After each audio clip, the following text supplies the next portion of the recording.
Recently, I found out about a job title that I didn't even know existed, a food lobbyist.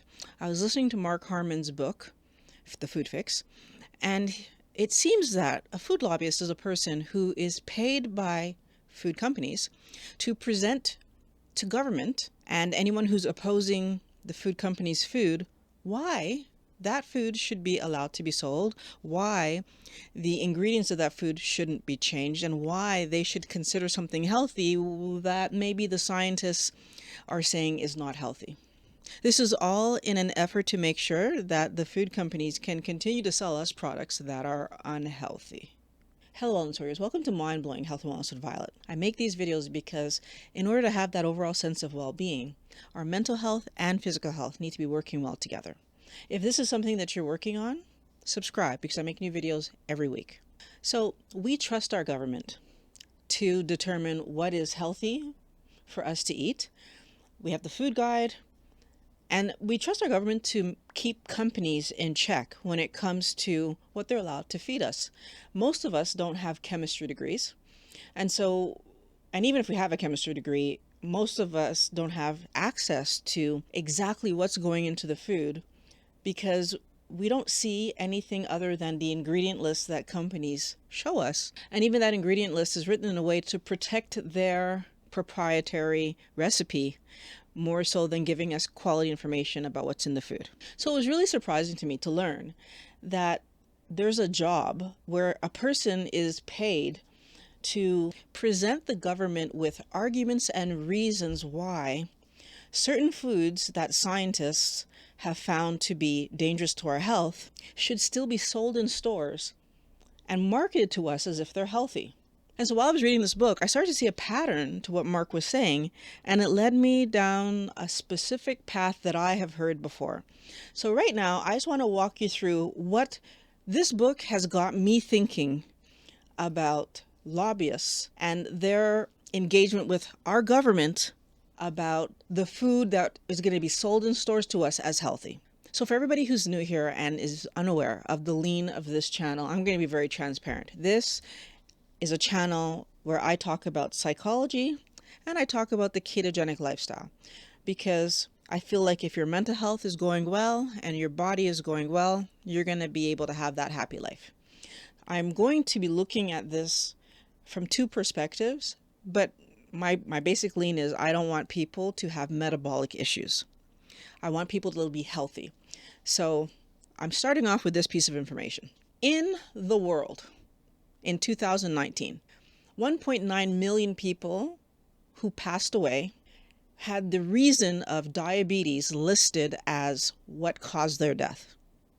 In North America and the Caribbean, 132,700 people who passed away had diabetes written as the reason for their death. In the United States, 85,000 people who passed away had diabetes written as the reason of their death. These numbers are not including the people who died from complications of diabetes. First of all, those are huge numbers. The population of North America and the Caribbean is 579 million people. And the United States population is 328.2 million people. So as I was reading The Food Fix, Mark Hyman's book, what was standing out to me was how much money companies were willing to pay to block the government from passing laws, creating bills, funding research, doing things that would protect consumers from eating products that were going to be harmful to their health.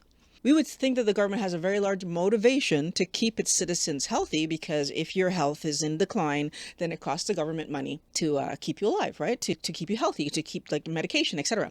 So the government tries to pass laws and legislation, etc., to keep us healthy. So it becomes very tricky when we're trying to understand the amount of money that food companies are actually paying to block the government from putting these laws in place. Because as Mark was going through the list, you hear like maybe 50,000 here to this researcher, or 100,000 here to this prominent so and so, and then you have the lobbyists that they're paying, so the actual professionals who's going for, and then on top of that you have that sometimes what look like grassroots interventions from us, so the public, is actually funded by a big company.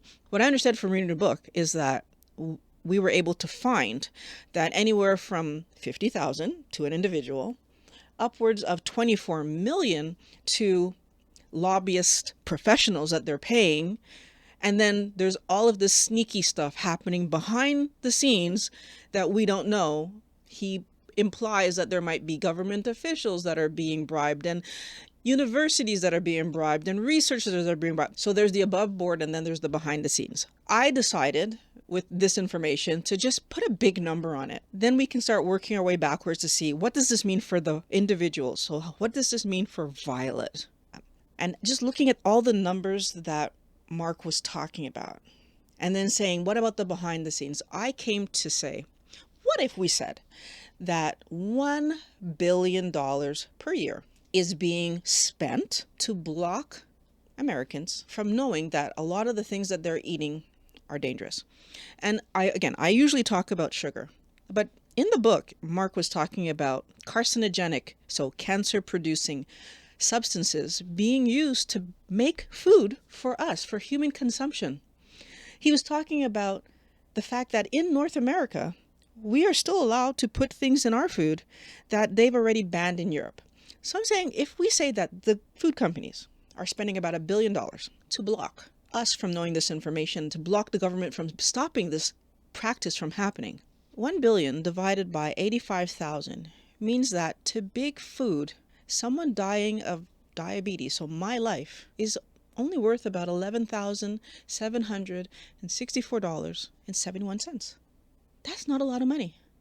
I mean, it's a lot of money to some people, but like, sincerely, it's not a lot of money. Like, the average person, the average young person who gets their first job could possibly make $11,000 in a year. And that's how much big food spent last year when you look at the fact that those foods lead to diabetes, lead to these people's deaths. And they're pushing for these foods to still be there. As horrible as that number is, we need to keep in mind that that number is specifically to fight against the government stepping in and saying that these foods that are killing people, we need to stop selling. And the company saying, no, we want to keep selling them, and we want to keep selling them the way that we've been making them, with carcinogenic chemicals. That's the part that caught my attention when I was going through the book. Carcinogenic chemicals. There are things that are being put in our food. One of them that he named is something that's used to make gasoline. And the other book that I read from him last year, Food, What the Heck Should I Eat? He talked about sawdust being in our food. Like, these are things that we would not knowingly eat, but they're in there, and the government is being fought to allow them to be in there.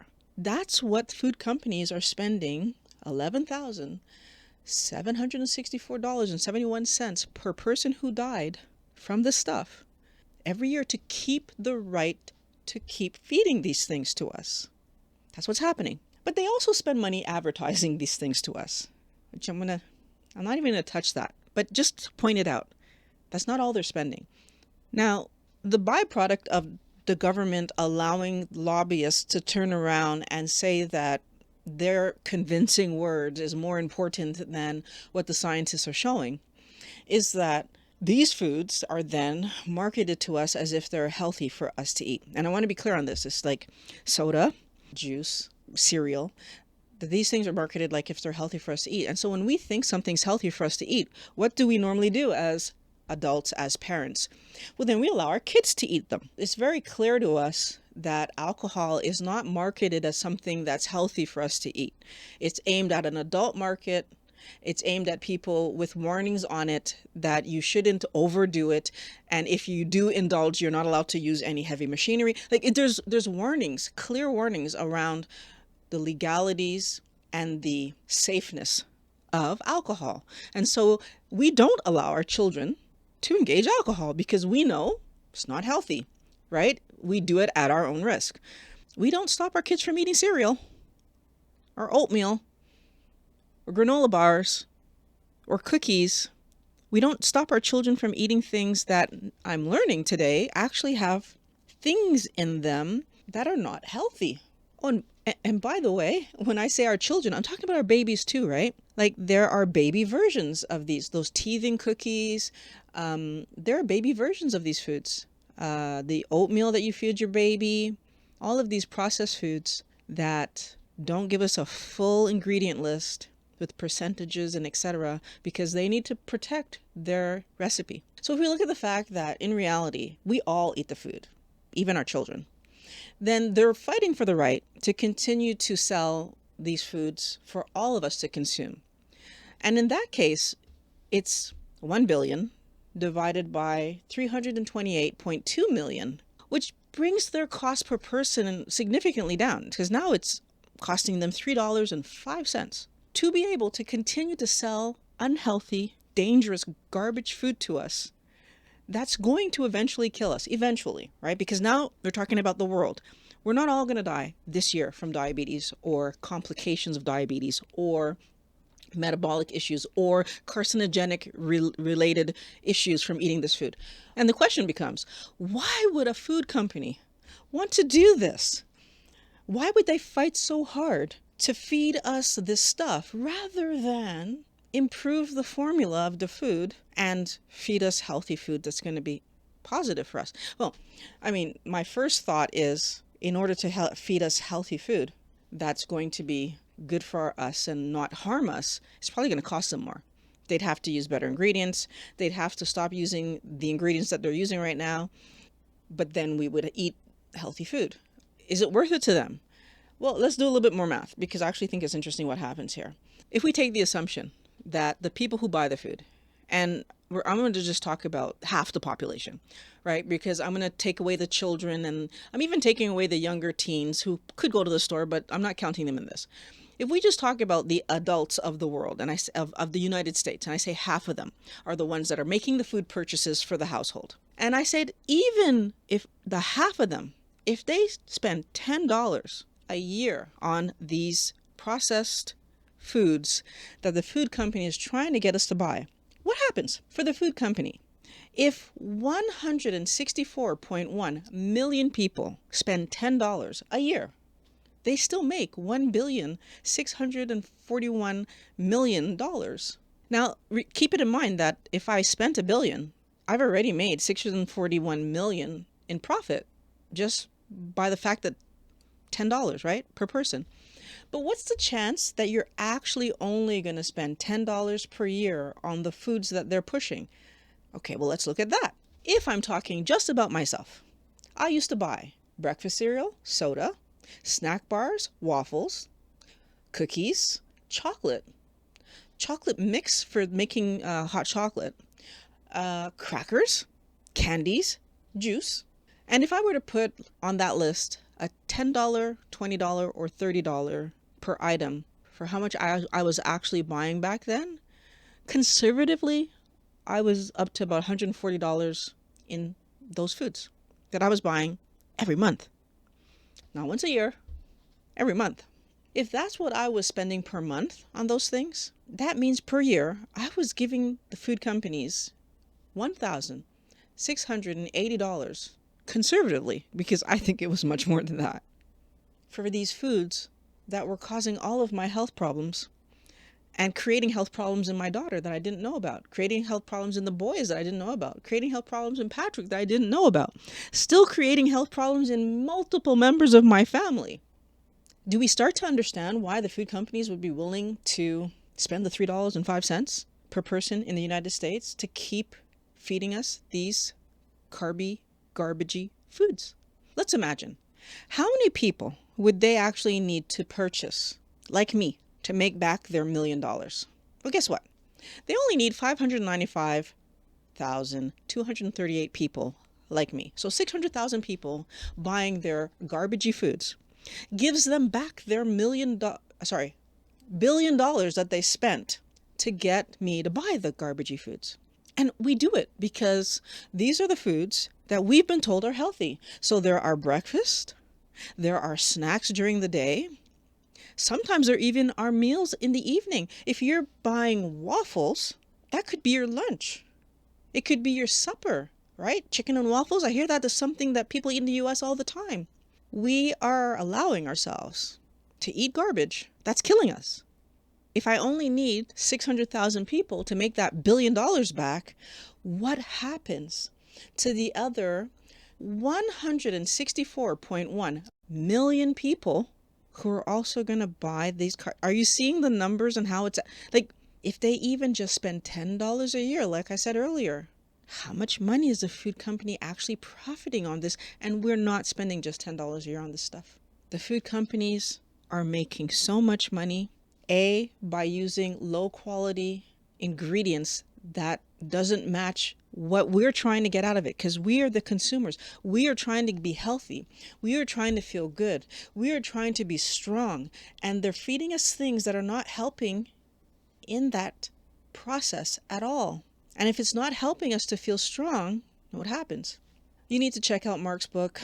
It's linked in the description below, because it's mind-blowing to me that I was unaware that there was such a thing as a lobbyist who, I mean, I know I should probably have known that, but I didn't know, because it doesn't make sense to me that somebody would fight against feeding us food that would be healthy, that they would actually have the job of feeding other humans garbage.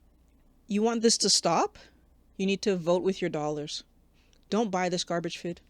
Buy healthy things. We need to start buying only products that we can read and understand every single ingredient on the label. Buy whole foods. Wellness Warriors, I'm always happy that you come by and watch these videos. I want to thank you for watching Mind Blowing Health and Wellness with Violet. I cannot wait to talk to you guys again next week. Buy whole foods. Share this video. Improve your health. You can do it.